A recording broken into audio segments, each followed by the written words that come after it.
உங்களுக்கு பீரியட்ஸ் யூஸ்வலா வரதை விட ரொம்ப கம்மியா இருக்கா? அது எதனால வருதுன்னு உங்களுக்கு தெரியுமா? பீரியட்ஸ் ஃப்ளோ கம்மியாகிறதுக்கு மெயின் ரீசன் பார்த்தீங்கன்னா stress, thyroid, PCOD, iron deficiency.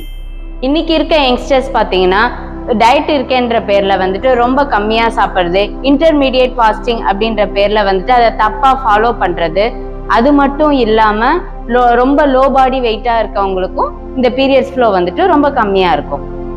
இதை விட முக்கியமா பாத்தீங்கன்னா எக்ஸசைஸே பண்ணாம ஒரு செடென்ட்ரி லைஃப் ஸ்டைல்ல இருந்தாலும் பீரியட் ஃப்ளோ கம்மியா இருக்கும். நம்ம பாடியில யூட்ரைன் லைனுக்கு ப்ராப்பரா பிளட் ஃப்ளோ வந்துட்டு போகணும். அது போகாம இருந்தாலும் பீரியட்ஸ் ஃப்ளோ வந்துட்டு ரொம்ப லோவா இருக்கும். வெஜிடேரியன்னா என்ன மாதிரியான உணவுகள் எடுத்துக்கலாம்?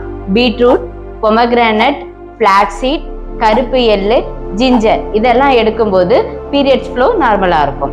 நான் வெஜிடேரியனா இருந்தீங்க அப்படின்னா ஆட்டு ஈரல், சுவரொட்டி இதெல்லாம் எடுக்கும்போது பீரியட்ஸ் ஃப்ளோ நார்மலா இருக்கும்.